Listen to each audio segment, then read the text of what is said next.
Date is May 29, 2000. Survivor, Aaron Pierce. Last name at birth, Piotrkowski. Interviewer is Louise Bobrow.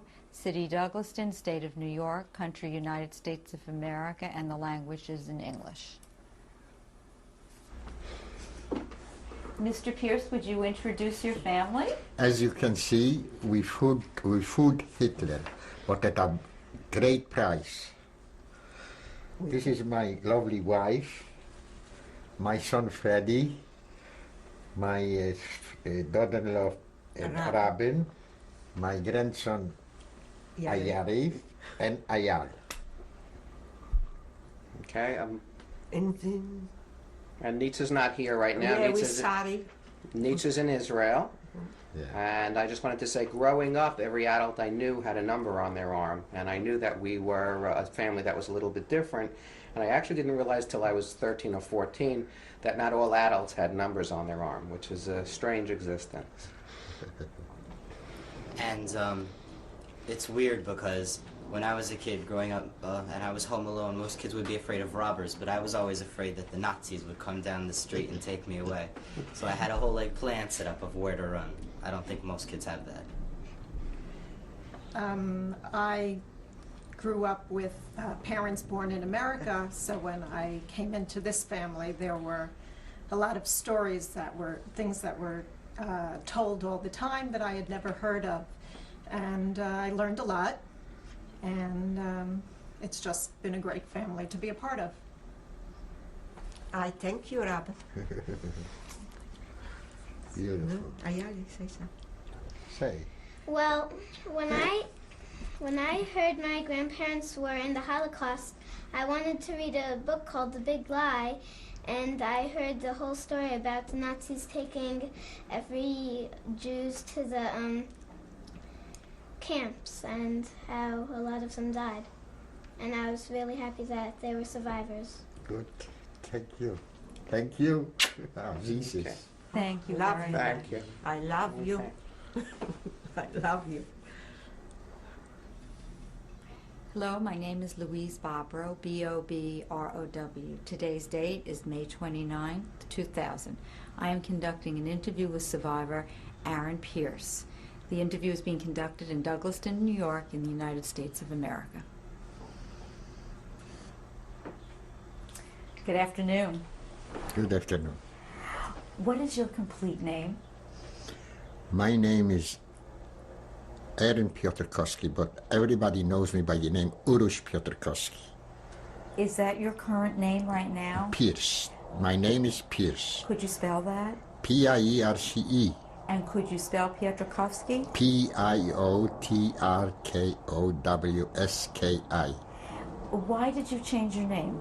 Because wherever I went in an office, they asked me spell it. Nobody could spell my name. So I figured I'd open up my a telephone book and I said, Pierce sounds like a nice name. And I changed it before I went for my citizen papers. Do you have any other names, or did you have any nicknames? Were you called anything different?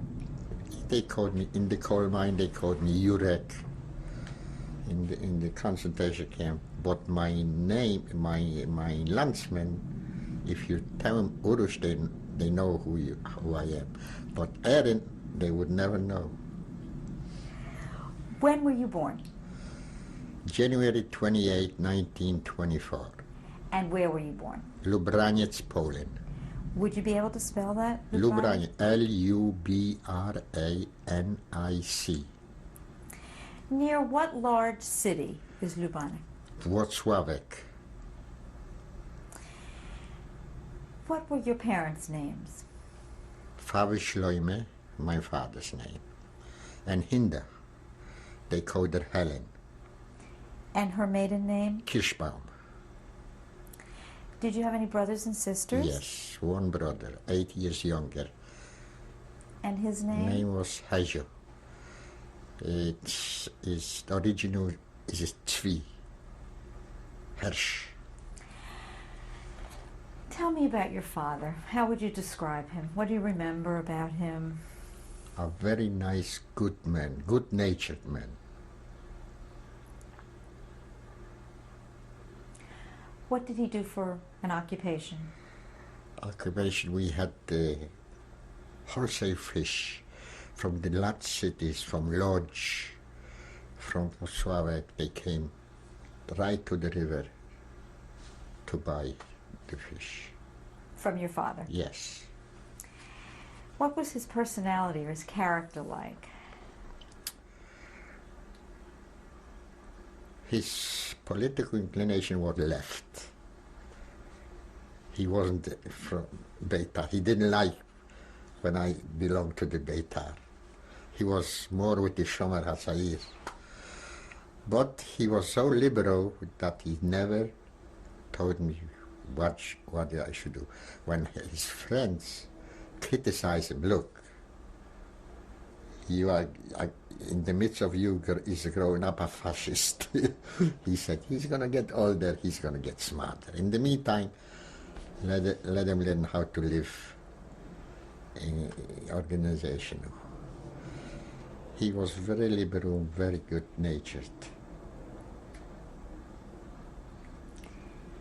Any other special memories? Any particular special occasions that you might have spent with him? Anything that comes to mind? Well, I only remember this short before the war.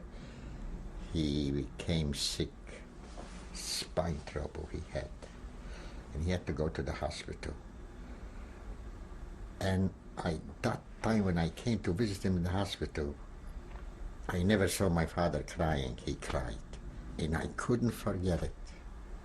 He always said, "Father cried." This I remember.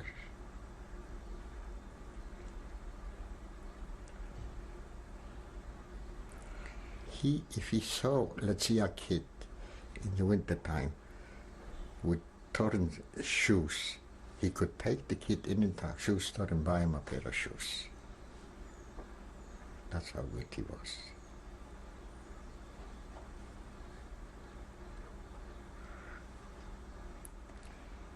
Tell me about your mother. Well, she was the only daughter, and she was the apple of my grandmother's eyes.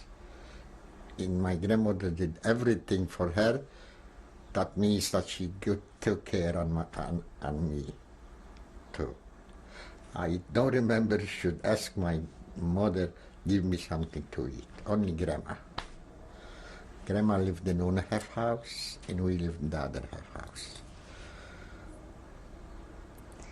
What did your mother look like? Well, I have the picture. She was a pretty woman, nice. Any other memories? Anything you might have done together? Special occasions? Well, go to Hasimis, to family affairs. Do you remember any foods that she cooked that were among your favorite that you liked? Mother was only looking at I should be dressed nice, go to school clean. Food belonged to grandma.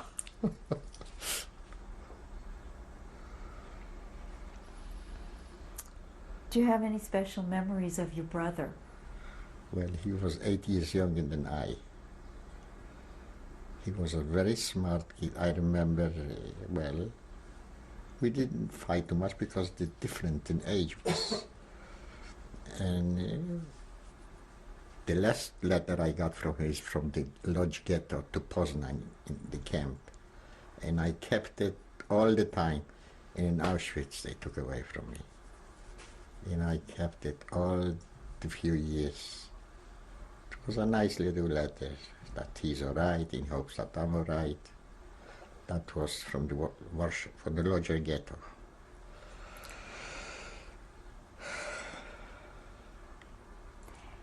Tell me about your grandparents. Do you recall many stories Sure, about? we lived there. That was your mother's mother. My mother's mother. What was her name? Feugel. That means in Hebrew, Tzipora. A Feugel. Tell me about her. What stories do you remember about her? She was a very smart woman. She was like the boss of the family. Did she work outside of the home? No, she only helped in the store. She had a store, cigarettes and tobacco. And in Poland, you couldn't have cigarettes like here in every candy store. You had to have a special permission. A veteran couldn't have it, or somebody, special license, like liquor license here. Cigarettes is only for certain stores. You had a license, you could sell cigarettes, and they have it. And they were only 2 stores in the city, and they did the right. Did you know her husband, your grandpa? Sure. What memories do you have of him? Same. Nice, religious man, very religious. Went to synagogue only because of grandpa, What was his name? Yosef David.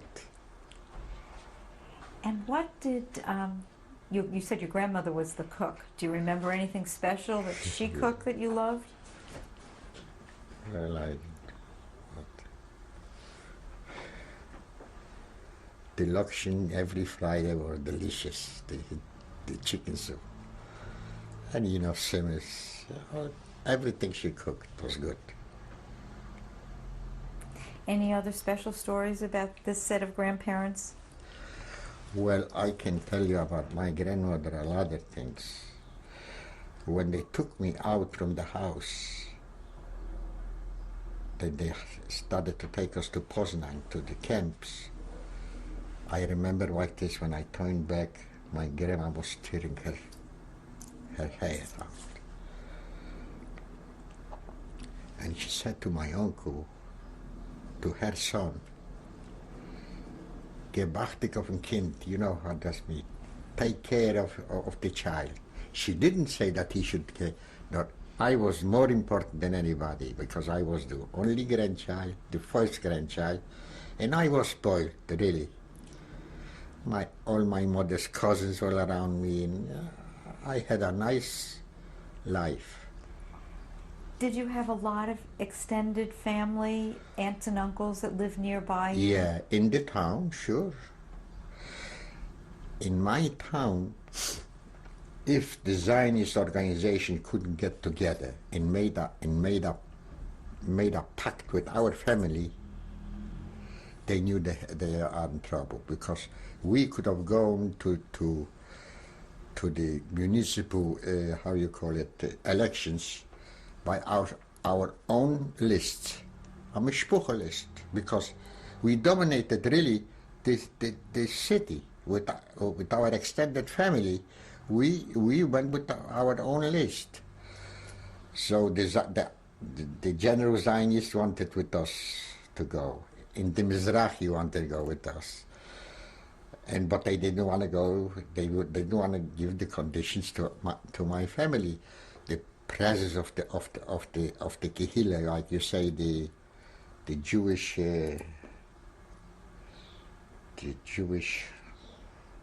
city hall.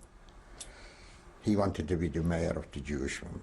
We wanted one of our families should be. They didn't even compromise, so we went by ourselves, and we won. Did you know your father's parents? Not too much. Any stories or memories? Not too much, really. But I remember my great-grandmother, my grandma's mother.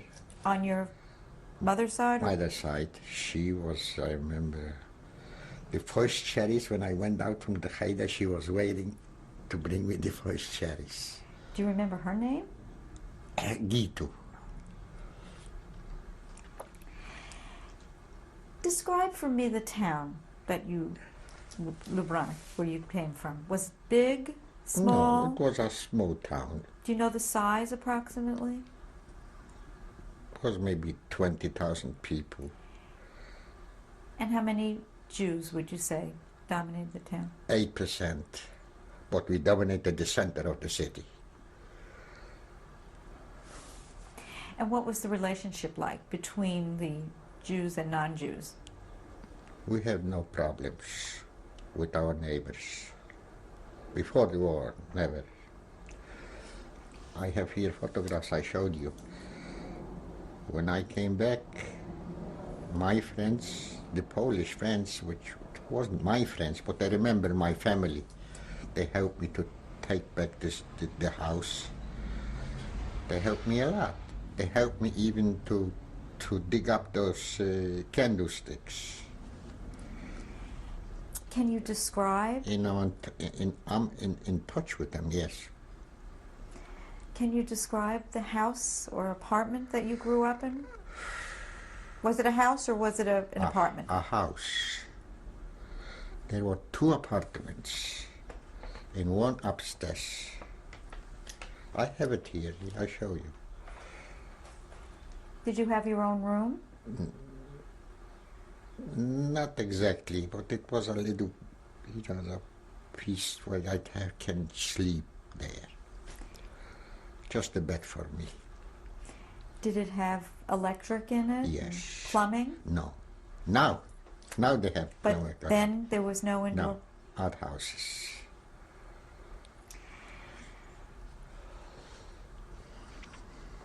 Did you have a backyard? Yes.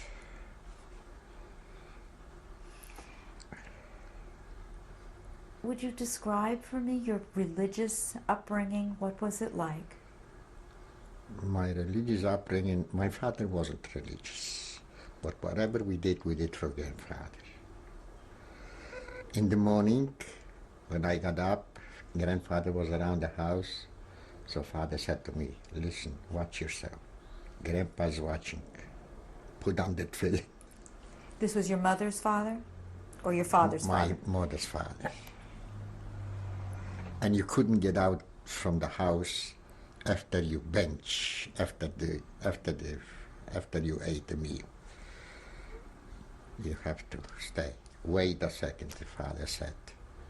We waited so long to have 3 people to museum and you sit. But father wasn't religious and he didn't care too much. Did you have a bar mitzvah? Yes. Do you remember anything at all about your Yes, bar I mitzvah? remember. I had the bar mitzvah, I was in shul, and I did everything with Torah, with everything. In the home, we made a kiddush, a nice kiddush for the whole family. Because if you want to invite the family, that means that you have to invite the whole city. Because uncles, great uncles, yeah. Did you have a Friday night Shabbat? Oh yeah. What do you remember about the Shabbat dinner? Dinner, discussions by the table. What did you discuss? First, with the uncles and my father, they discussed the political situation. Zionism, with all the parties involved, Our family wasn't left, only right. Only my father was the lefty. And the rest were general Zionists. What do you remember about your Friday night dinner besides the food? Do you remember anything? The discussions. Any particular foods that you remember eating? No, the basic foods for chicken soup and, How about Pesach? That's the whole family together. Grandpa was the king. And I was asking the kashas because I was the youngest. For 8 years I was the youngest too. The little guy came. It was nice. And any other particular holiday? What was your favorite holiday? What was the one you... Every holiday was okay. Did you have a sukkah? Yes. Did you decorate it? How did you... Decorate. Yom Kippur night, after we finished, we came home. My grandfather was already in the yard, putting in the how you call it, the columns to make the sukkah.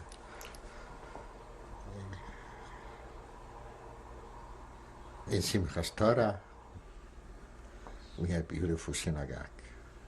For a little town like ours, you should see a synagogue. What was Simchas Torah like? Happy, happy. Dancing in the streets.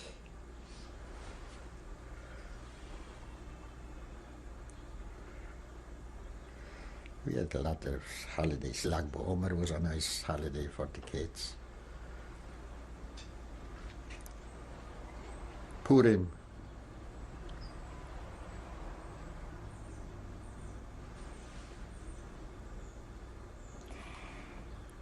How would you describe yourself as a young man, young boy? What was your personality like? Happy. Happy-go-lucky. Everything I wanted, I had. You know, taking the circumstances in Poland, I was the lucky guy. So did you consider your family to be fairly well off? Yes. Did your family take vacations? No, I don't think, but I went to camp every year. What type of camp? The Beitar camps. Was happy. So Zionism was introduced to you at an early age? At 4 years, I was already a Zionist in uniform. Tell me a little bit about the organization. Did you belong to any Zionist organizations? Yeah, I belonged to Beitar. And did you have plans to go to Palestine? We love to. Yeah, we always thought about Palestine. And I realized it after the war. I went to Palestine, to Israel, already Israel that time. Where did you go to school? In Luban. Public school? Yeah, How many years did you have in school? 8 years. Then the war started. What was your favorite subject? History and geography. Did you dream about as a little boy? What did you want to be when you grow up? I didn't think too much about it. Did you also attend Cheder? Yes, after school, public school, we went to Cheder. Did you have a rabbi that you remembered that you were? I remember our teachers. I mean, Anybody that made an impact upon your life that you recall?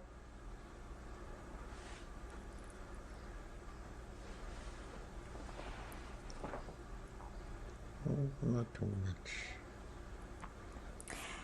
What were your hobbies? What did you like to do for fun? Ping pong, and get up in the morning, the weekends, and make tours around the forests with boys, play soldiers.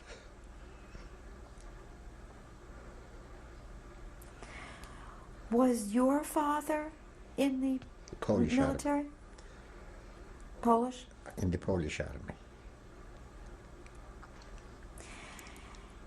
Did you experience personally any anti-Semitism before the war? I'm not so much, but one time I had with my teacher, the gymnastic teacher, and he was also an officer in the army, and in the higher classes they teach us how to shoot, you know. Once we came together, whole class, and he said that the Jews will go separate. And I was maybe that time 13 years old, and I had such a guts, and I said to him, you know what? I said to him, Wiewiórski was his name. In the public school there are now ghettos. ghettos were in the universities were already ghettos, separate benches for the Jews but in the public schools I said no ghettos. We're not going separate. He looked at me like, look at this. I'm telling him yes. He went in uniform, an officer, and I had the chutzpah to talk like this. And you know what? And I gave him my gun, and this is something you should never do. Throw away the gun. And I went home. Where I go? To the Jewish community. And I told him what happened. And he didn't think that something gonna happen. But the Jewish community, the secretary right away got in touch with the how you call it,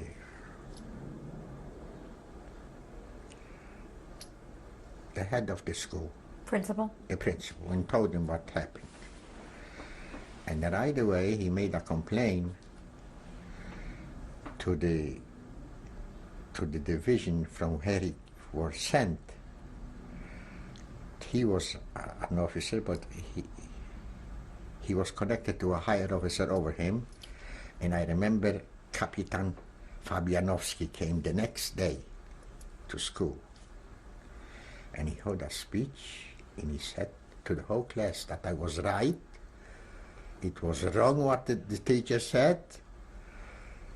And I became a hero at school. Can you tell me a little bit more about the Zionist climate in your town?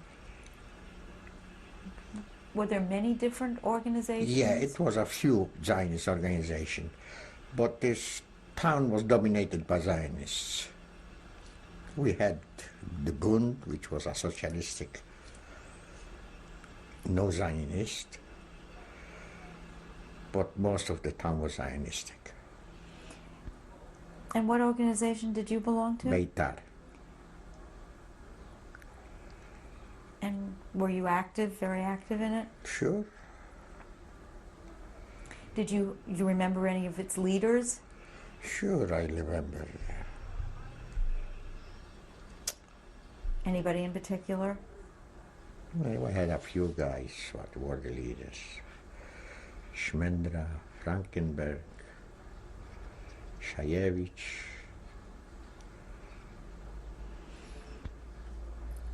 Were there other Jewish cultural events or There was going on in the the town? library was an important place to go. From time to time they make bazaars, which we helped out the youngsters. Was there theater, Jewish newspaper? Jewish newspapers came in from the other towns every morning. We were staying waiting for the Jewish newspapers to come. What made you choose Beitar? The attraction was, as a child maybe from the beginning, the uniform.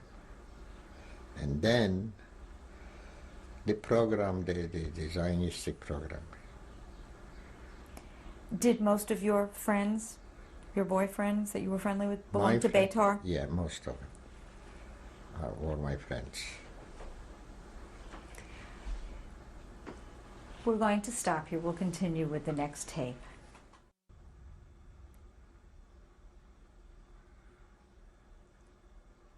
Tape number 2, survivors Aaron Pierce. The date is May 29th, 2000. Mr. Pierce, we left off talking about Beitar and belonging to it with your friends on the last tape. Were you aware of Hitler's rise to power in Germany? Sure. Did your parents speak about it at home? Yeah, always we spoke. We, in our vicinity, we had a very large German minority, the Volksdeutsch. And the Jews lived till Hitler came to power. They lived in good neighborly fashion with them. Did that change as Hitler's power grew? Not before the invasion. When did you sense things were beginning to change for you? Well, the first hint what we had the last year of the year when the war started, let's see, 1939, I was in a camp. The camp name was Sarajevo. And our camp was rented by a German farmer. And every Sunday we saw a lot of Germans coming together there on the farm. And we asked question, what the Germans are doing there? What? No answer. We didn't get no answer. And we didn't ask too many questions, but something was cooking. The conspiracy was already there. But when the war started, we took 2 and 2 together. We knew all of a sudden the Germans started to come out with uniforms, you know, that was, but they didn't show before, nothing. So when the war started and they came into your town, how did life change for you? Right away, it wasn't so bad, but then started up the curfews, and after a while the stars, the yellow stars we have to wear. That's how it started. Till 1941, from 15 to 55, they sent us out to work. But in the meantime, before, we had to go register every day in front of the city hall, and they took us to work. This was from the day the Germans came into your town? Yeah. You had to register every day? Every day we have to, not register, they have to go in front of the city hall, and they picked 5 Jews go to this farm, and 10 Jews there. That's how it started. Did you have to do that? Go to Yeah, different farms? yeah. What did you have to do on the farms? All kind of work. But in the evening we came home. So there were no other restrictions No. other than curfew and... And we were not allowed to go on the sidewalk. We have to go in the middle of the road. What happened next? Next they started to come in the houses for gold contributions. They said you have to come with 30,000 zlotys, the Jewish community. And after this, gold, silver. Did they come to your house? They came. Now, then my grandfather said, enough, when they come now I have nothing. He went in the cellar and he put away all the jewelry with what I show you, the candlesticks.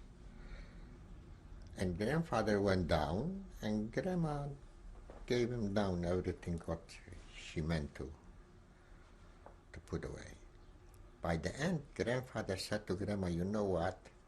I showed it all my children, but he's already 15 years old, 16 years old. Let me show him too where I putting away things. So grandma called me and said, go down to grandpa, he's gonna show you something. So grandpa showed me, he's putting away here, not exactly what, but here he said, is things from the family, all kind of valuable things. But he didn't explain. Did I have mine? All right, I saw it. I went up and that's it. And I went to camp. When I came home in 1945, I saw the house stained, and then my grandfather showed me he put away things. But how can I go and find? The Communist Party had a house, offices, and I had to shut up and say nothing about it. And I left Poland, and that's it. I forgot about it in the meantime. But then I went to Poland, and the communists were still in power, and the Communist Party wasn't there no more in my house. But when the Communist Party was in the house and I was in Poland, the secretary of the Communist Party came over to me and said, Urush, the house is yours. We want to buy the house. He wanted to give me money. He had a lot of money. But I figured, what will I do with so much money? Here, I'm alone. I didn't sell it. And I went out, away. And I was in America. And then what I say, I came back to Poland. The Communist Party was no more in the house. It was already taken over by the telephone company, post office. It was different bottom, different bosses. But I still didn't want to say to nobody what I had in mind, where it is. I went home, but I didn't forget about it. After Solidarność started in Poland, in Wałęsa went to power, I said to Ella, listen, it's a different wind blow now in Poland. Let's go to Poland, and I'm going to go into to this basement. I want to convince myself. I tell you why, I said. If I can only find my father's watch, which had a medallion with my father's picture, which I don't have a picture, and if I found only this watch, the mission is going to be accomplished. And there was plenty, gold and other things, and bracelets with all kind of things. Ella said, no, I'm not going. You go, you crazy. They're going to kill you if you're going to go there. They're going to think that you found. I said, I'm going to go. I was not afraid in Poland, never. I went by myself. She said, I'm going to Israel. Go. Now I came to Poland, and I see my friend. I showed you the picture. He's 10 years older than I, but he remembers me when I was a little boy. I came over to him. They received me like I was their family. They didn't know what to do with me. But I was already before there, and they also received me nice. But this time, and they waited for me in the Warsaw airport, and they took me home with a taxi. Now I came into my friend and I said, listen, Zygmunt, I came here with a purpose. And I told him already the story now. My parents put away things in my basement which I want to go and see. See, or it's there something. He said to me, you know, you're crazy. This is a government object. How can you go in? I said to him, Zygmunt, if I have to bribe the whole police station, I'm going to go in there. I said to him. He said, if you're crazy like this, I don't know. So his daughter is married to a colonel, and she listened to the argument. She didn't say nothing. She went out. She came back in 15 minutes. She said, I talked to the manager of the post office, and he wants to see you tomorrow morning. Or I say, Zygmunt, you see, it's starting already. Well, I came in to this guy, a young fellow, and I asked him, you don't remember me, but my father, my grandfather remembers your family. Said, yes, I want a favor from you. I want to come in here, and I want to go into the basement. Would you allow me? He thought and thought. He said, okay, tomorrow is Saturday. I'm not going to have too many workers here. Come in and do whatever you want. So I took my friend, and I go in, and I see they renovated. Where is the basement? I was staying. And then I see my ceramic oven. And I knew a meter from the ceramic oven was the entrance to the basement. And I said to him, did you move any time this oven? He said, never. Now I'm home. I know what I should. We started to open up the floor, and it's filled in. I thought I'm going to open up, it's going to be the cellar. So now I can do that. I have to bring in a worker. I brought in a worker, and I told him, listen, I want you to shave this side. I'm not interested in the other side, this side, because I knew the grandfather showed me where he put away. The guy worked and worked. He found empty hose, nothing in it. So I'm staying like this, and I say, maybe my parents had a chance before they took him away, and they went in and took out everything. Could be, and could be that the Germans came in that Jewish house, they looked and they found and they took it, or the Polacks after the war, they renovate. But this I will never know. But as the guy was working, he said to me, you know what, I'm going to dig a little bit around. I showed him only the walls.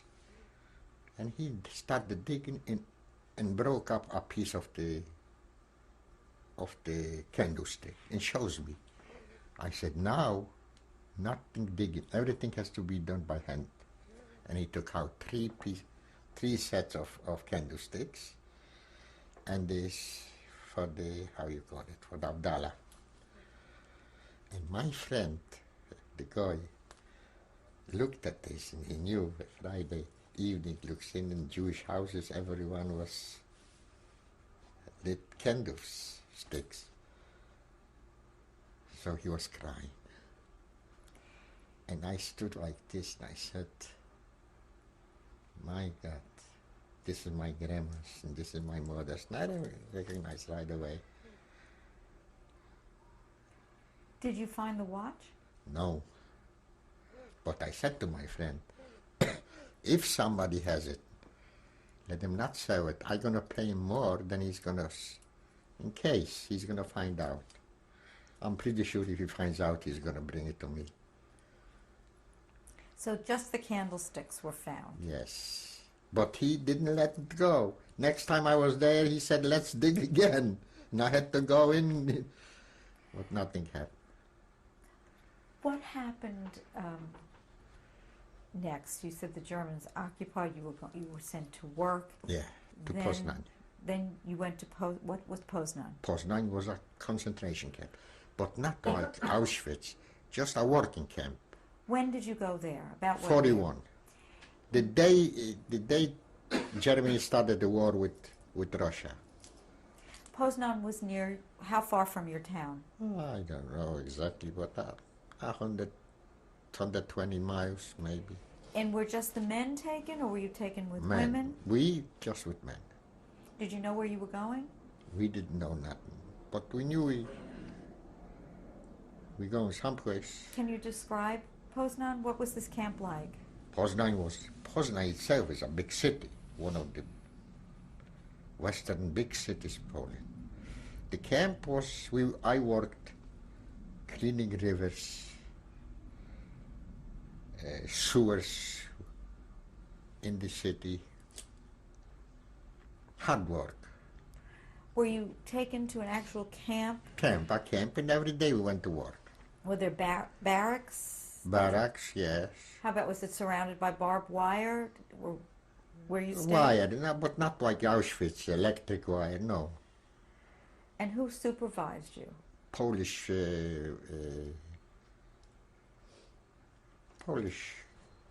how you call it, police or something like this. What were the conditions like? Very bad. Can you describe? Sometimes I worse than Auschwitz. Food, no good. What did you eat? Not too much bread. Soup. Not enough. And how were you treated there? Did you witness any maltreatments or punishments? Plenty.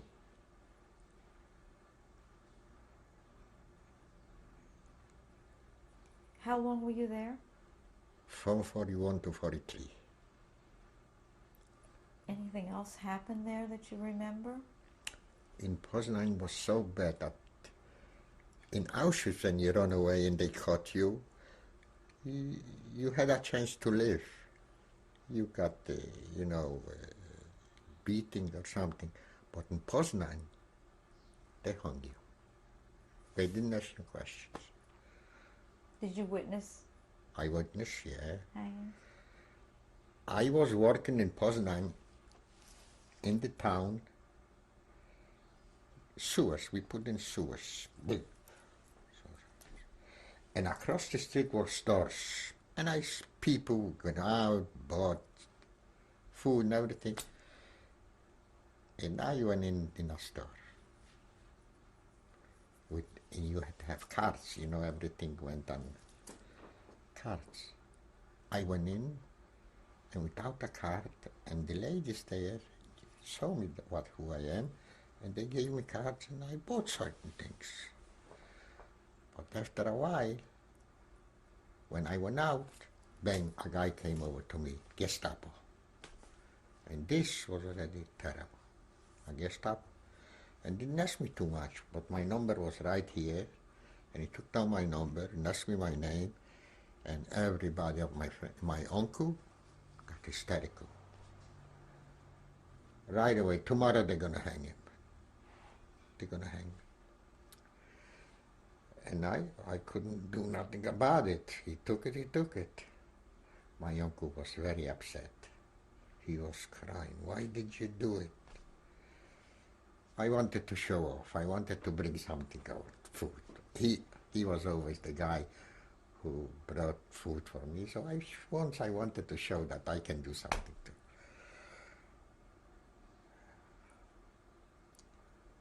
But he didn't touch nothing, he said. You know what I brought? Not this. I don't want to have nothing of this. I don't want you to go by yourself. He could go, but not me. What happened, whenever I was in trouble, whenever something was hanging over me, some trouble, my grandma came at night, and I dreamt about her. Every time. Not only this time. And when my grandma came at night and said hello to me in the dream, I felt like it's nothing gonna happen. And why he forgot the Gestapo man to report me in the camp.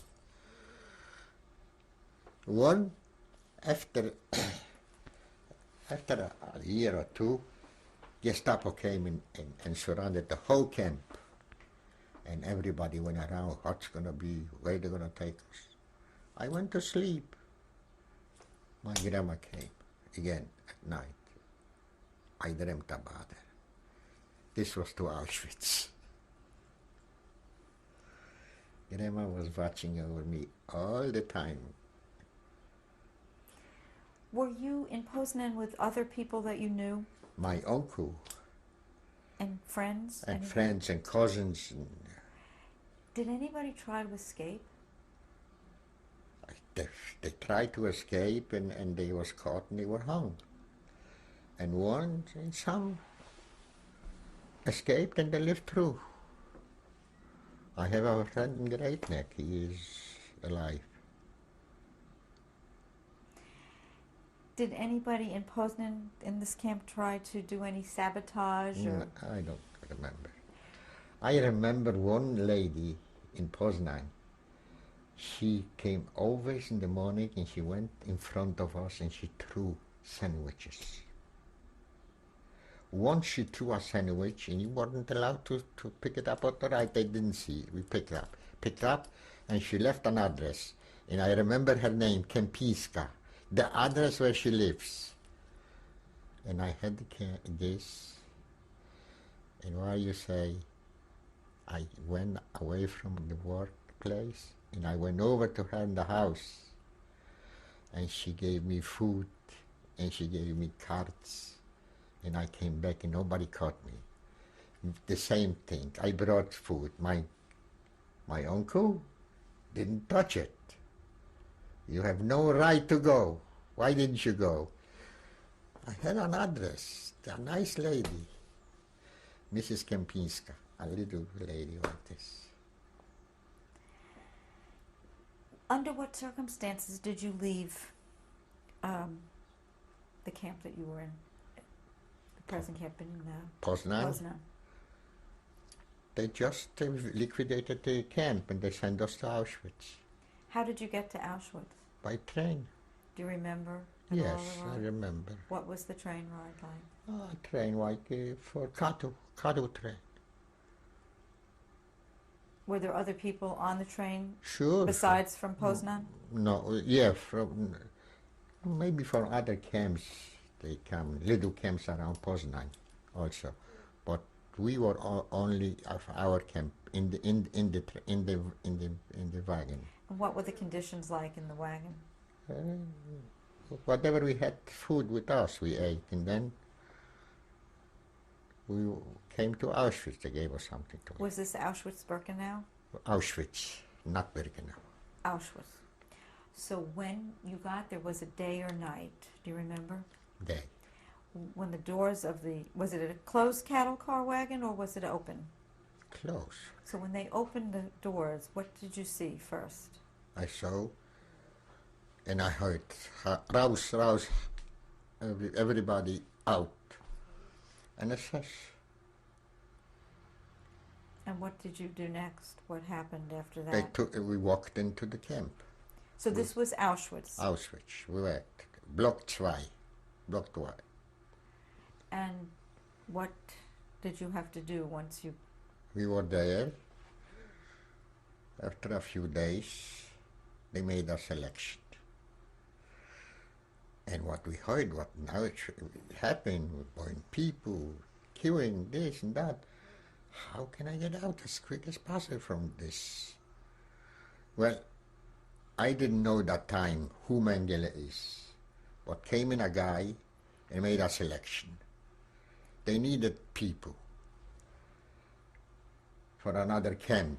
Later I knew. And I had the guts to get out from this. How can you get out? I didn't know so much, the codexes of Auschwitz, so I went out. I went out and I talked to him and I said to him, listen, I was a good worker in Poznań and I'm willing to work and I want to go to work. He looked at me and maybe I was asking for trouble. Maybe I was asking to go to the oven. But he looked at me like this. Later I found out that this was Mengele and he said to the SS man, write them down. And I went to the colon. Yeah. Can you describe Mengele? What did he look like? He looks like an assessment. Looked at me down, like he forget, look at this stinker. He came out like this and talked to me. And maybe this impressed him, who knows? Were you given any number in Auschwitz? Here is my number. Here is my telephone number. Can you hold your arm? What are the numbers? 141 435. The minute they made me this number, a Jew came over to me and counted. He said 4, 10, 13, and 5 is 18. Hi, you gotta live, he said to me. He said it in a good minute. So how long were you actually in Auschwitz? 2:45. You said you were assigned to work, though, in The coal mine. So you stayed in Auschwitz and went to... I stayed there just a few weeks and they sent us to the coal mine.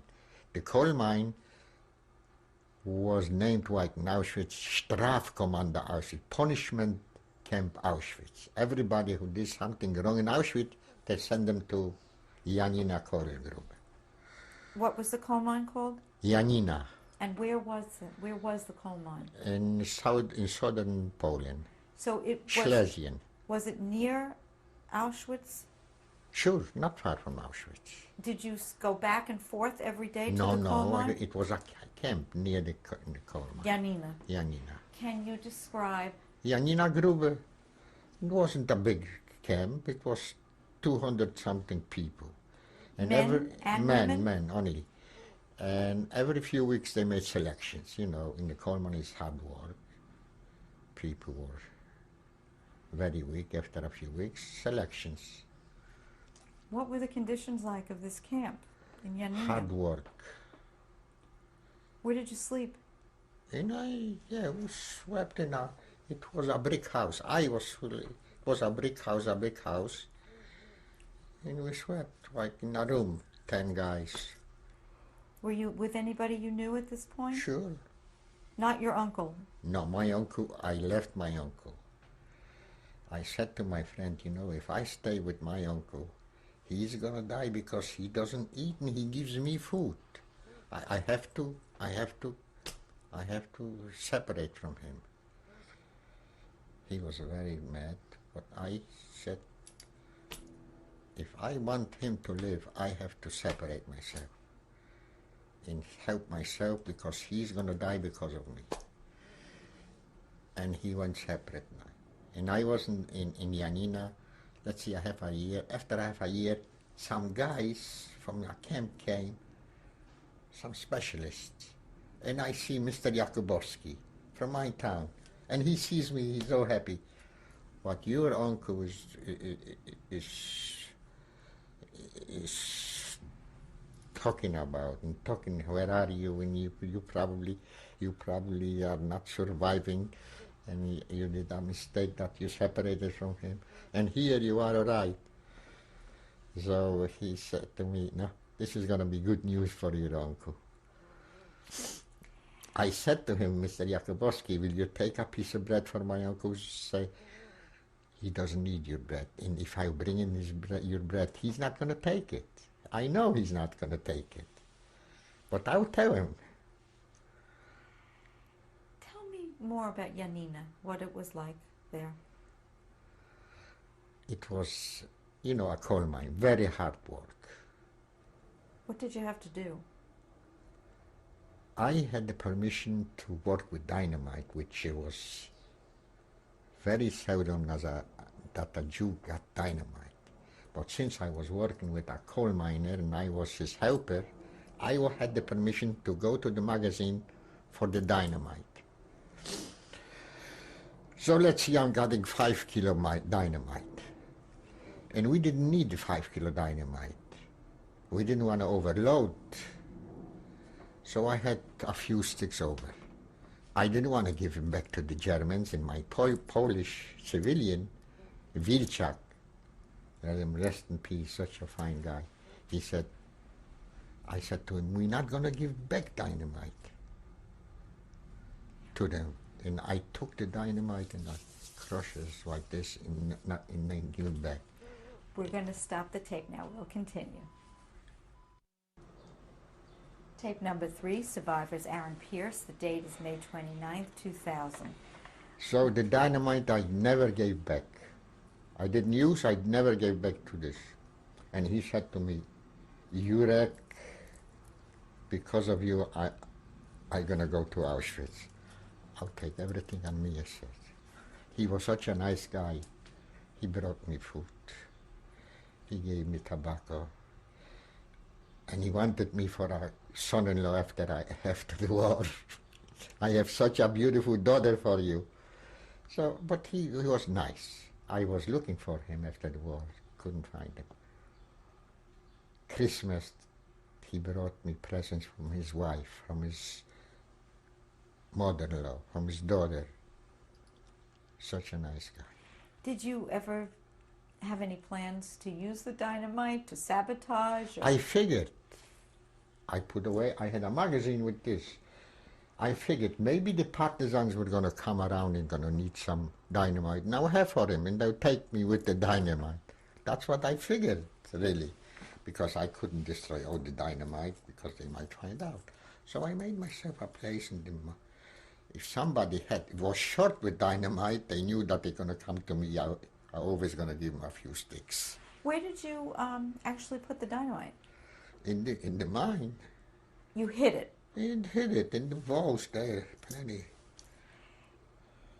Did you yourself want to join the partisans? If I had a chance, I would.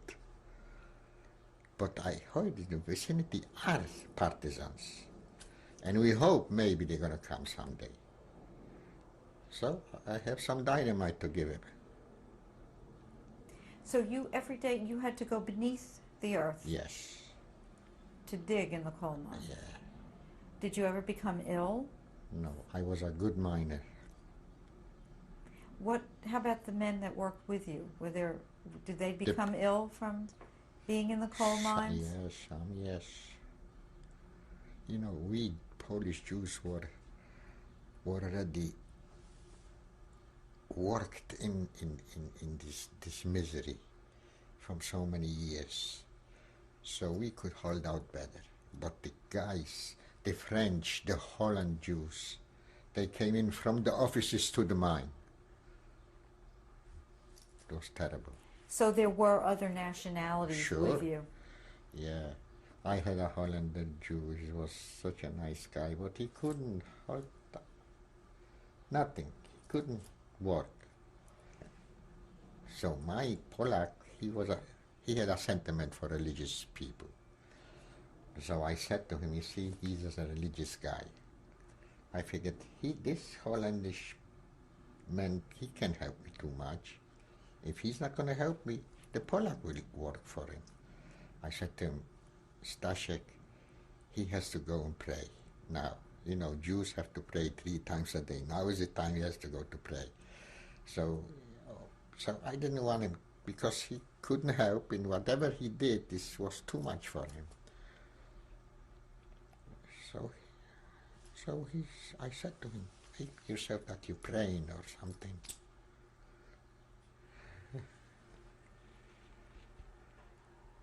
How long were you in Yanina? From 73 to 45. When were you there? 1943 to 1945? 1943, 45. And I was a good worker. And the Polish man that you're talking about, was he your supervisor? He was the... He was a miner. Who actually, though, was in charge of you? They call him Steiger. He was over the section. And it happened that over us was his brother, Staszek's brother. So... At night. The day we had a German. Were you ever maltreated there in any way? Punished for anything? Or did you witness? Witness, yes, but I don't know. I had a name as a good worker, and they respect me, even the SS. But once I had a problem. When I came down once in the coal mine, and I heard over me something like, it's gonna fall off me. You know, it happens. And I said to my miner that I'm not going to work here because I don't want to get killed, I know. Because up there is something happened that, who knows, and it's going to fall down. And I didn't work. The German supervisor came over and said, what do you work? I said, listen, I'm working hard, but I don't want to get killed like this. He sent a report to the camp. Came to the camp, the Lagerführer Baumgartner. And the secretary was a Jewish guy, a German guy, Jarna. And he came, when I came to camp, he came in the German Jew, what are you doing? Look, I have a from the mine, a letter that you sabotage and you don't want to work. I said to him, I didn't sabotage. I didn't want to get killed, I said. So you're going to go into the Lagerführer wants to see you. So what can I do? I'm going to go in. And he, he knew me. He didn't want me. He didn't want I should get a licking from. When I came in to the Lagerführer, Lagerführer looked up and looked at me like this. He says, "You are the saboteur," he says. "Yeah, I'm not a saboteur," I said to him. "But I'll tell you what happened." And he listened to me. Usually they don't listen. But he listened to me. Janne was staying in there and he listened to me. He said to Janne like this, "Look," he says, "last week I got a letter from the camp that I should give that guy double portion because he works good. And today they write me a letter that he sabotaged. Isn't it crazy?" he says. "Tomorrow I'm sending in an assessment to investigate this problem." Sure, I didn't get nothing. I went out, I went for food, I ate. And Janne looked at me. He says, you have mazu. You say, I tell you have mazu. But tomorrow is a different story. I said, tomorrow zal God zorgen, heb ik gezegd. I came in the next morning in the mine, and the guys what came from the shift, where I should go, he said, "Jurek, what happened on your place? A revolution. Alles verwin. Now the assessment is going to come and going to see and going to say that I was right." And the assessment came back to the camp and told the Lagerführer what happened. And the Lagerführer said like this, the few people that I have left and good workers, they want to kill, he says. No, I had mazu. Yanina was actually a part of Auschwitz. Auschwitz was a part of Buna. You heard of Buna? Buna was IG Farben. We delivered, our call went to Buna. And Buna belonged to Auschwitz. When you had opportunity to talk with your other inmates that were there, Yeah. what did you talk about? What did you discuss? Food.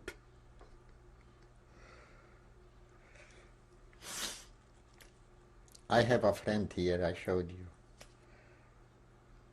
He was the boss over the SS kitchen at night. He went and installed everything there. And he came back and he gave everybody some food. We asked him from where he said, I sold this, I sold this. But in the meantime, but we didn't know that he's going in the kitchen today. And he went into the SS kitchen, not to our kitchen. No, right, if stealing he stole from, and he's here. And in this. Once they caught him in the SS kitchen stealing. Oy vey. He didn't give out that he gave somebody nothing. They took him to Auschwitz, to the politische Abteilung Auschwitz. Now, when you go there, it's very seldom somebody gets out alive. The SS came for him with a jeep like this. They sent him away, and we almost said Kaddish over him. Took a few days. The SS came back. Jacob was there. We thought they're going to make a whole thing. They're going to hang him in the, we should see. Jacob came back, and here he had tied up the pants, and he came into the barrack, opened up, cigarettes all over. Jacob, what did you? They left me alone in the office, and I saw cigarettes, and I opened the zipper and I put in. They didn't do nothing to him. Did you talk to your friends in Yanina about going to Palestine? We talked a lot of Palestine, but this was a dream. We talked.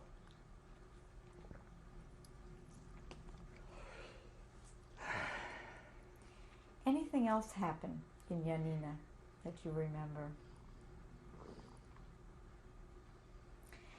Did you know, were you able to keep track of the days, the time? Did you know what date it was? We knew, yes. We worked with civilians, you know. And did you get news of what was going on with the war? Yeah, we had some news.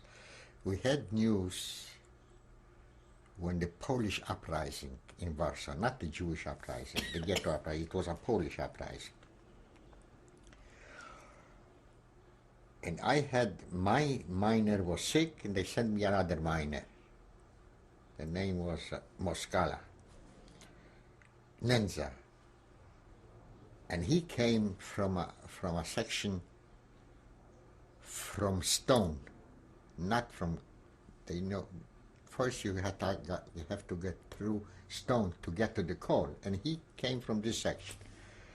And I worked already in coal, and I knew how to manage with the hose to make the dynamite. And I saw the guy, don't do that, don't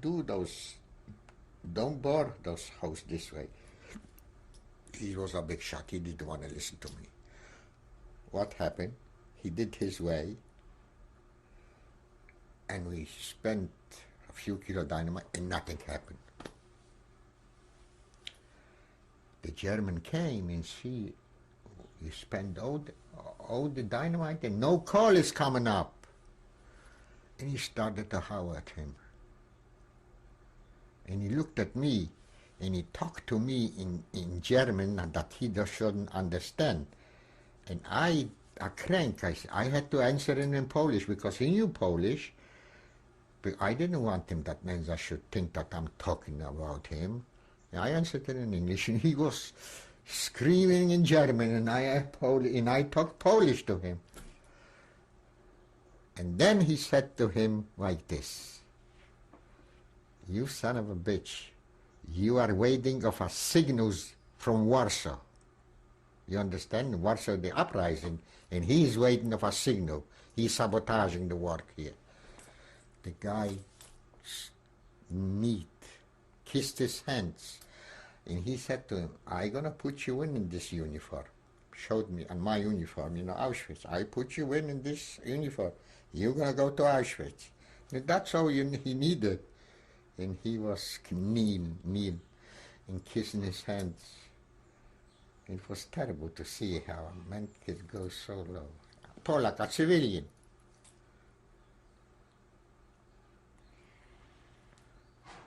What happened? You said you remained there for 2 years. So when did you leave, and why did you leave? The 18th of January, it was the evacuation of Auschwitz. That meant all the camps around Auschwitz is evacuated. You could hear already detonations from Krakow, and the Russians are coming in. So we went to Auschwitz. From Yanina we walked to Auschwitz. In Auschwitz they took us together. And from there, Auschwitz and all the camps went to a town, Gleiwitz. And in Gleiwitz were already waiting for us trains to take us to camps.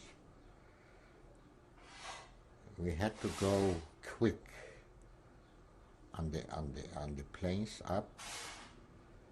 And one wagon was too much, one wagon was less, and it was terrible. Open. At January 18th, open, and it's freezing, and we're thirsty.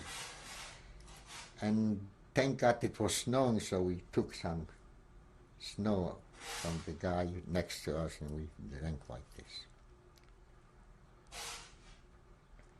We were staying in. Nobody helped us. Nobody threw us a piece of bread. We went through Poland, Germany. We came in a town in Czechoslovakia and was staying. The whole town, the Czech town, came out and threw bread. They cooked potatoes, hot potatoes. They throw us. They didn't look. They said, "You're staying with the guns." They didn't look. They throw us food. Now you eat, you want to drink. I went down for the train and went over to the guy what runs the train, how you call it? Conductor, engineer? The mechanic, the engineer. And I know in the site they have water to give out. And I asked him, please, and I had a can. and he put in some hot water. And the SS shot, everybody went out. But I grabbed and I drank hot water. What made you do that? I was thirsty. I had to. And I went back. Was lucky. But the Czech, I never forget this town. I think this town was Ostrovce. We should come together. Elie Wiesel wasn't this transport. And we should get together and go to this town and at least thank those people. What was the name of the town? I think it was Ostrovce. I'm not sure, but if I look now, the way we went, we had to pass Ostrovce, this town. And you said you were going to Gleiwitz. We went to Gleiwitz, and Gleiwitz they took us on the plane, on the train And then you went to... to How long did you remain in Gleiwitz? a day, that's all. And what was Gleiwitz? Was it a camp? A camp. But you didn't stay there for very long. No. What were the conditions like in Gleiwitz when you got there? Nothing, just was just a transit camp. For us, it was a transit. Maybe there were some prisoners, but we didn't see them. And in the morning, we had to go schnell on the train in Gleiwitz, and then we went for 11 days in open wagons to Sachsenhausen. That's near Berlin. And what happened when you got to Sachsenhausen? Then we were we didn't eat, we didn't have undernourished. They asked us to go down before we went in Sachsenhausen and right away up. Whoever went up was the lucky one, went into Sachsenhausen. The rest, they got rid of him. So what were the conditions like in Sachsenhausen? In Sachsenhausen, we came in and they made selections. But I said, another transport like this, I'm not gonna be able to go through. It happened that I was staying like this, and a prisoner went through and talked to me in Polish and said, say that you are an electro-schweizer, how you call it? Electrician? Like you make two pieces of how you call it? Wires? Two pieces of steel together, Welding. welder.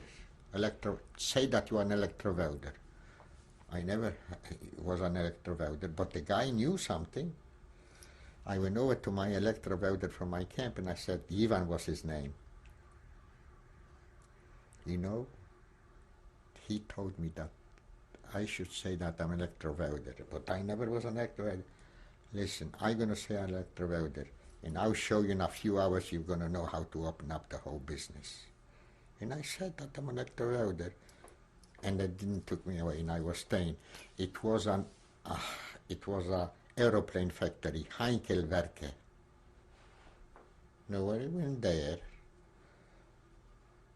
So what could we do? Nothing to weld because they didn't have raw material already, the Germans. So 9 o'clock at night, the English came to bomb Berlin. We were on the outskirts of Berlin. So we know already 9 o'clock the English will come. So we took a piece of iron and warmed it up good, put it under the table. When the alarm was going up, we're going to take the piece of iron under the table, we're going to lay down, and we're going to be warm all night. How did you know that the English were coming? Because the English bombed at night and the Americans by day.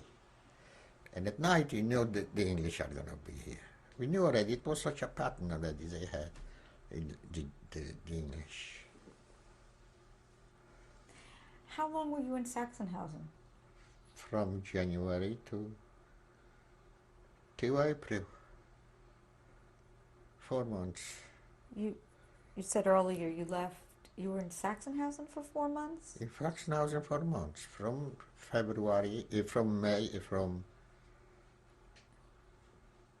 January, end of January, to end of April. But first you went through Gleiwitz and all these other Yeah, places yeah. to get there. But you know, it was now not much hidden in Sachsenhausen. It was a strict political camp run by political Germans, communists, social democrats. And were there all nationalities there? Yeah, Ukrainians, Jews, not too many. What were the conditions like in Sachsenhausen when you were there? The physical conditions. Physical were all right, but food we didn't get. Even the Germans didn't have already. And how were you treated there? Same thing. Watch out not to get hit. And there, did you have any chances for sabotage if you wanted with the airplane? It was nothing to sabotage. You would leave Sachsenhausen every day to go to the airplane factory? Yeah, now this was Heinkelwerke. Sachsenhausen was the name, but Sachsenhausen was the main camp. In Heinkelwerke there was a separate branch. Heinkelwerke was the factory, the aeroplane factory. What actually did you do there? I'll tell you, we played around. It was nothing what to do. If they gave us something to do with a hammer, we might warm up the iron and bang and make a big deal, and nothing happened.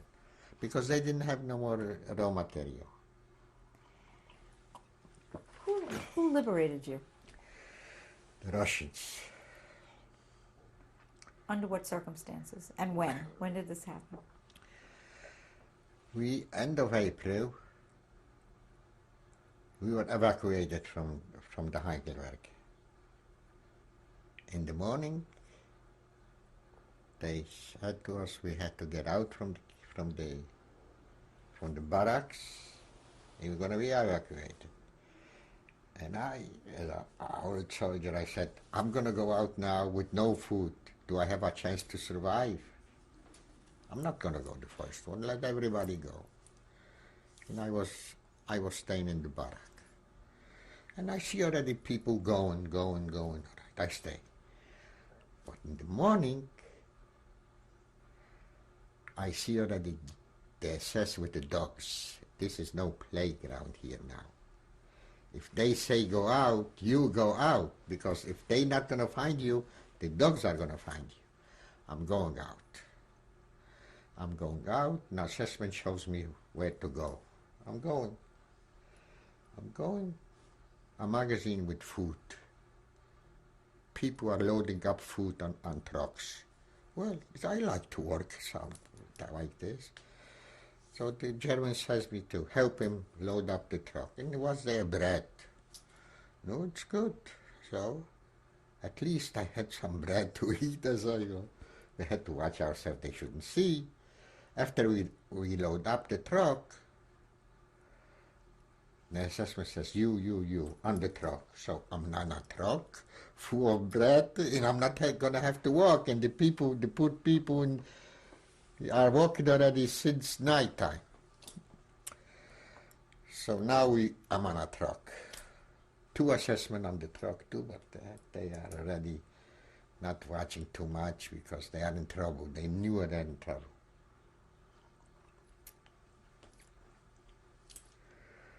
In the meantime, I ate as much as I could, and I put in pieces of bread around this.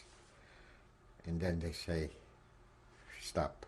And we heard already detonations, the Russians. But we're still there, we go down, and they said to us we should join this group, and we walked. A few days. We walked in forests. and bread. All right, whatever I had, we finished already. We sitting in the forest. He looking at the sky. But we hear detonations. And as I sit with my friend, he was in Israel, I said to him, look, this assessment is going around with a sachet, and he's going for someplace to a farmer. I'm going to ask him what he needs help I should carry for him. He said to me, well, you want to get killed? He's going to take you away. I said, I'm going to take a chance. I'm going to sit here, I'm going to die. So he goes by, it's just a plain assessment. You need help? He said, he looked at me, he said, come with me. All right, I'm going. And you could see houses, farmhouses. I knew that he's going. He was also hungry. I went with him. We went in the first house, a farmer's house. He's giving the order what he wants. He wants to pay. The farmer gives him. And I was staying like this, and he has already everything there. And I look at the farmer and say, you're not going to give me nothing? He shouldn't hear. But he understood, the farmer. He took out a piece of bread with a piece of salami and gave me two, and I put it away. Assessment didn't see.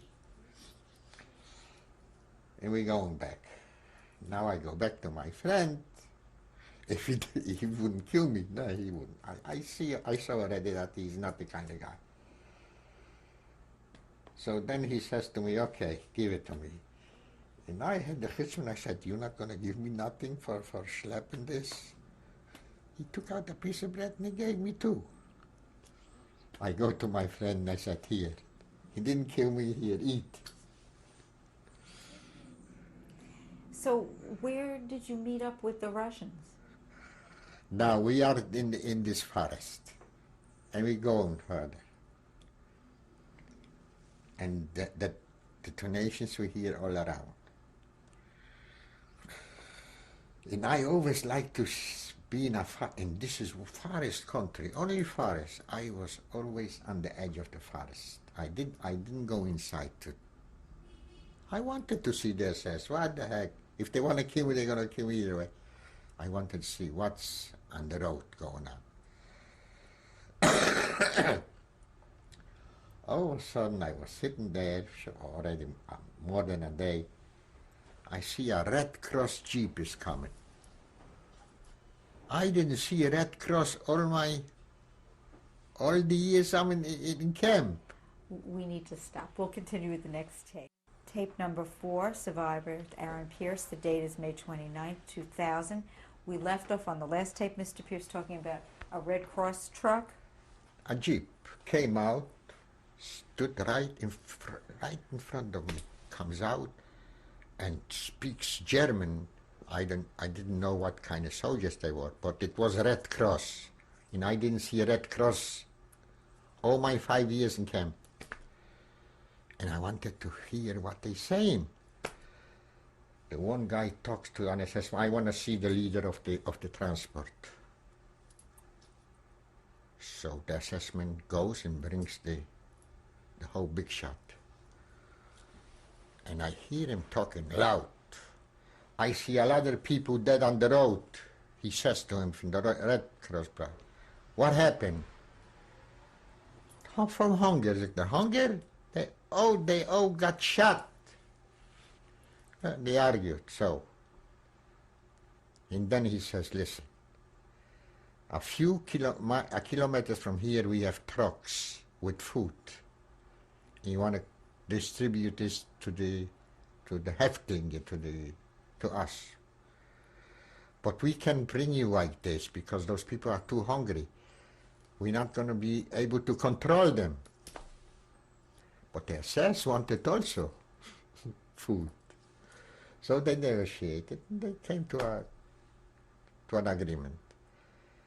And by the end, the guy from the Red Cross, probably a Swiss guy, said to him, we're going to go a few kilometers away from here. Our trucks are going to be 2 kilometers away. You form 5 to 5s. And as they go by, they're going to get the food. That's how we're going to be able to distribute. And that's what's happened. We formed, the trucks went up, and we got some food from the Red Cross. That was the first time I saw a Red Cross. They released from Berlin the magazines. And now we got food, we ate. And now, after a day or two, I said, why? I'm going to walk around like this and I might get killed. The next evening, I'm going to stay in the forest. I'm not leaving the forest because I hear detonations in the Russian are going to be here any minute, any day. And I didn't go out from the forest. At night, it was cold. I walked around. I see fire someplace, but who knows who they are. Well, I have nothing got to lose. I'll go over. I'll go over, I see German soldiers are sitting around fire, and they don't look at me. I go near it, I see they're eating. One guy asked me whether I speak Polish. I said yes. He was a German Polak, a Polish Volksdeutsche. I said yes. And he looked at me, he says, you hungry? I say yes, Polish. He gave me something to eat. I got some food, but I didn't trust the other guys, and I left them. I left them. In the morning, I stay also not in the forest, on the edge of the forest.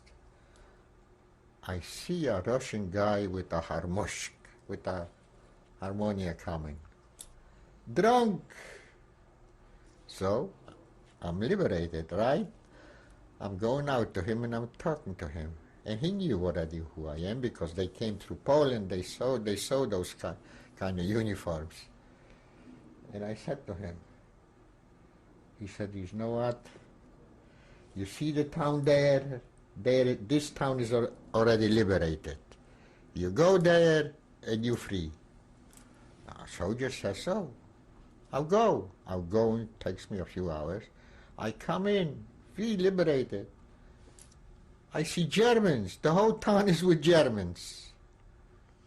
My God, what did I do? But it was not assessment. It was soldiers. The next farm I'm going in. I'm going in the farm, and I go to they have the straw, how you call it, Hey. hay. I go in there. No, there was already smart guys like I. They already sitting there also, guys. And I sit nice, nothing, we talk. French people, all kind of people. All of a sudden a soldier, a German soldier from Slovakia, speaks Slovakish. Slovak I understand because Polish and Slovakian is very... He wants me to give him my uniform. I look at him crazy. I said, how can I give you? Bring me some other clothes, I'll give it to you. No, I can't. Give it to me. I'll give you mine. Yours?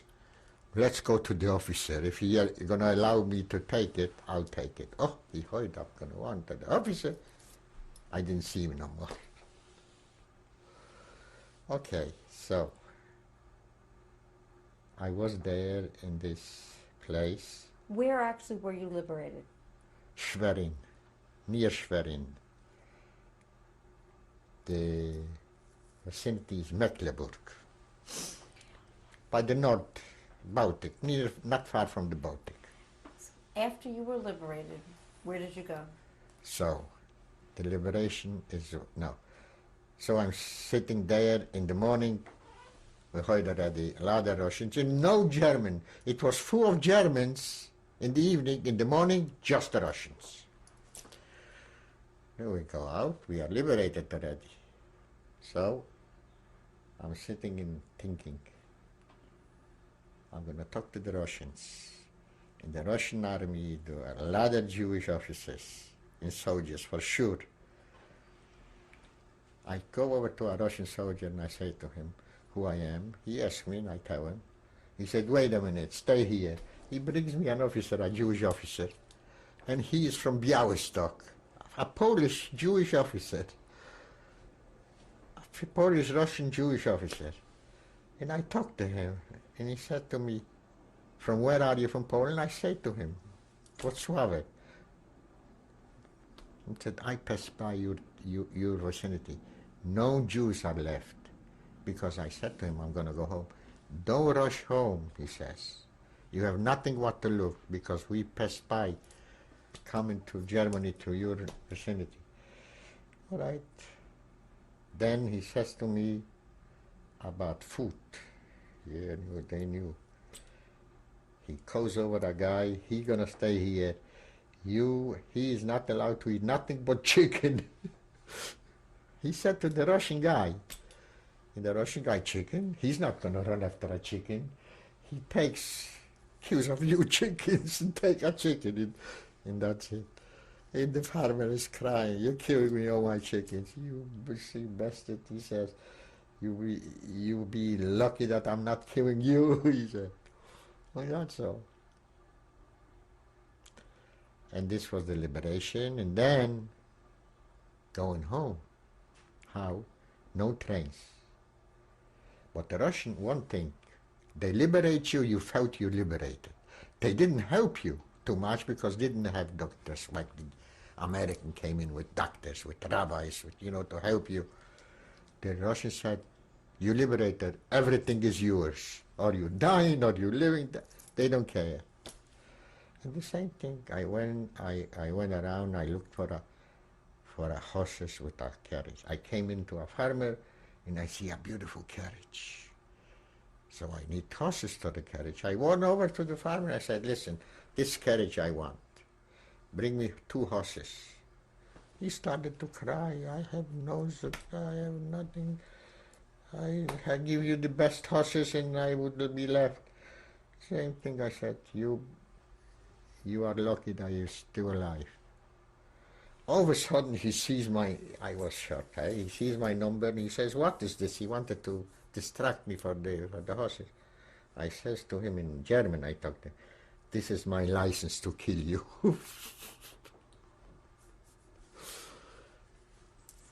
I didn't do nothing wrong, he said. If you're just a German, you did already wrong.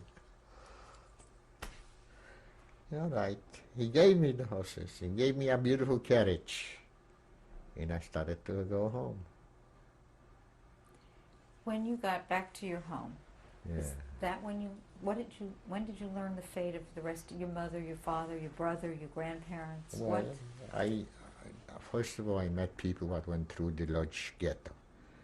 And they knew when the transport went to Chełmno. And from there, nobody came out. And that's how I found out. How long did you remain in your hometown? A few months. Walking in my town,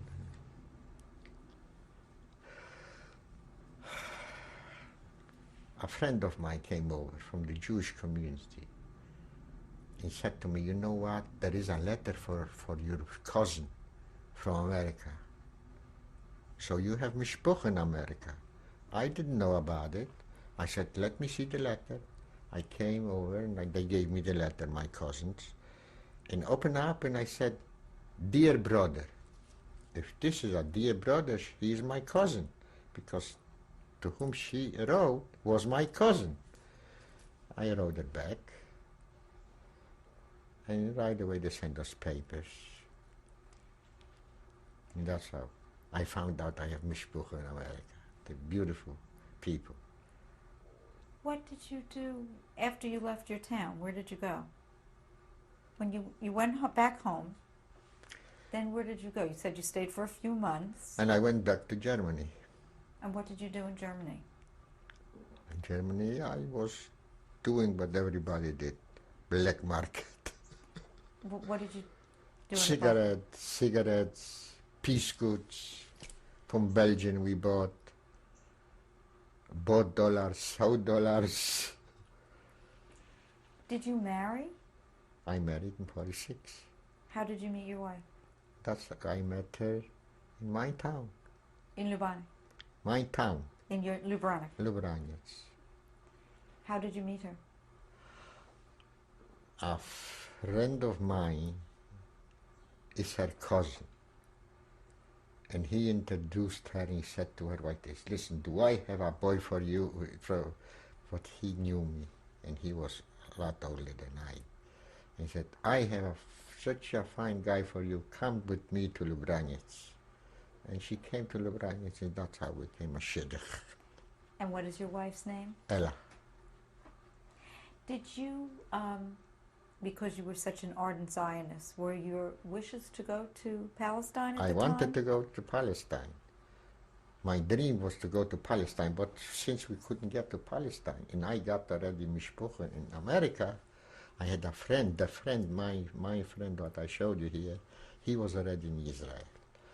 So he wrote me like this, listen, if you would be alone, I would tell you come right away to Israel, but since you are married, I said, listen, go to America, and we see each other a few years later. But he wasn't lucky. He died in the War of Liberation. How long did you remain in Germany before you came to America? Till 49. So this whole time, until 1949, what did you do? I did the same thing, but everybody did. The black market. Sure, we had to live. Did you Yeah. have children while you were there? Regina was born a half a year before I left, 49. When you came to America, where did you settle? In Brownsville. And what did you do for a job? My cousin, what I found the letter, you know, he had a shop, clothing. And he took me in, he learned me the trade, and I had a job. What was your cousin's name that brought you to America? Drasner, Esther Drasner, and Izzy Drasner. So you went into their business? Yeah, And what type of business was it? clothing, ladies' coats. And is that what you did for a career? That's how I went in my business. I was manufacturing. He was contracting, and after a few years, I was manufacturing. How many children do you have? 3, And what are your other children's names? Freddie, Regina, Freddie, and Shimon. And are you retired now? Yeah, retarded. You owned your own business for how many years? Yes. Oh, I was in car wrecking business. You know what car wrecking business is. I made a nice few buck there. And then I went in the clothing business. It was a Bobatisha business. Do you have any thoughts at all, speculations? Why do you think you survived?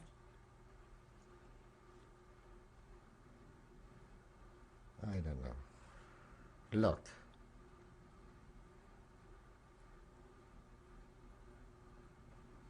Luck. There were smarter people than I and didn't survive. I was lucky. Do you ever have any dreams or any nightmares about any of your experiences? No. Did your experiences at all during the time you were in all these camps, did it affect your faith, your belief in God? I don't know. I'm going to say what Bashevich Singer said. I'm not sure or a God is around, but I'm pretty sure that a devil is around. How about in the raising of your children? Yeah. Did it affect your raising of the children and in what way? I came up very, very schwach, what you say, very, I wouldn't say I'm an unbeliever, but I'm a skeptic. But I came out from the country stronger nationalistically. And did you pass that to your children? Yes. That's why they are all bettering. Did you spend any time in Israel? Sure, When did you go to Israel? in 72. You decided to move there? Yeah, I decided, yeah. What made you decide in 1972? I promised myself in the camp that I'm going to live in a Jewish state. And I want to realize it. And I realized it in 72. My wife, thank God, she went along with me. And I had a nice life in Israel, good friends. I had beautiful friends. What did you do there? I was building in Netanya with a friend of mine. And what made you decide to leave? My wife. She wanted to be with the grandchildren with children. And I said, listen, we're going to send her for tickets. We're going to see him twice a year. Once we come to America, once they come to Israel, it wasn't enough. Did you talk all the time to your children about your experiences? Yeah, we talk.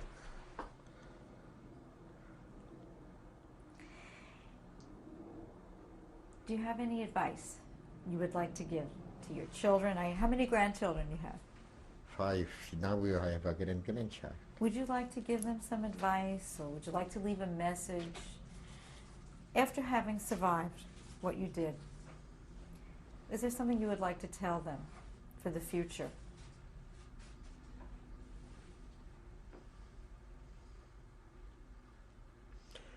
Love your people. Love your Jewish nation. And stay together.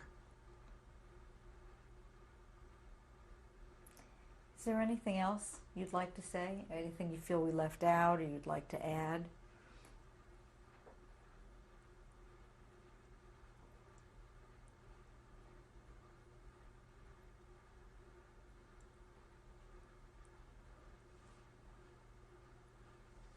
Can't think of it. What can I tell him? I'd like to thank you very, very much for You're your welcome. interview today.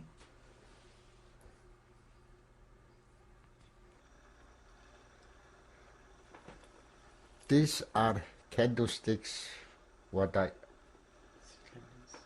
Just back. What are we looking at? These are the candlesticks what I dug out in my house.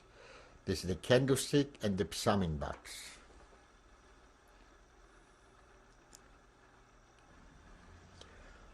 My mother, top row, 5th from the left.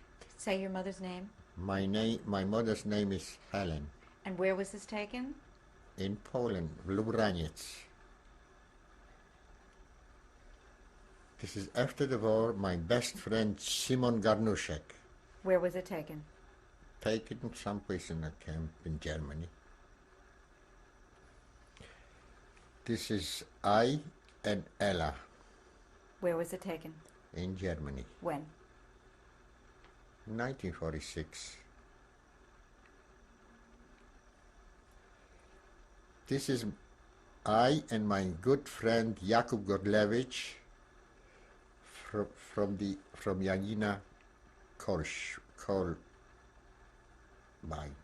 Where are you, on the left or on the right when you're looking at the picture? I'm on the left. And this was taken when? In Germany, 47. This is, we worked on an airport in Posan, When was this taken? 42, And how did you get this picture? from a German what operates the machine there.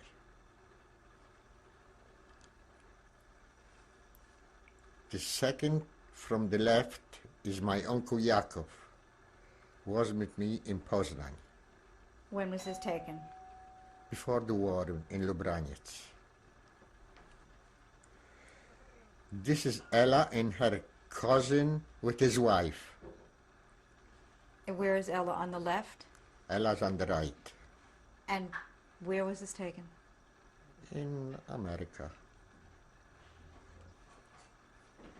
This is my son in the Israeli army, Your son's name? Fred Pierce. My mother's cousin, Chaim Arnavi, and his wife. The picture is taken in Israel. This is my public school in Poland. This is the ceramic oven in my house, which was the guide to the cellar to find the candlesticks.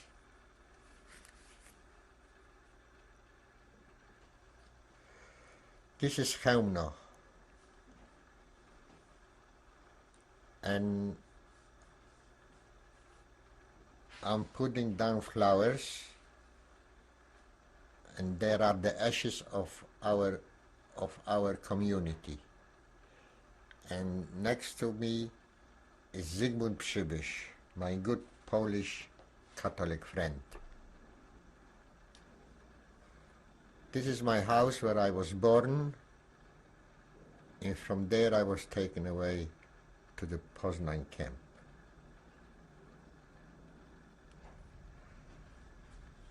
This is I'm there, and Freddy and my Polish friends, the Przybyshes and Kwiatkowski. This is our synagogue in Lubraniec.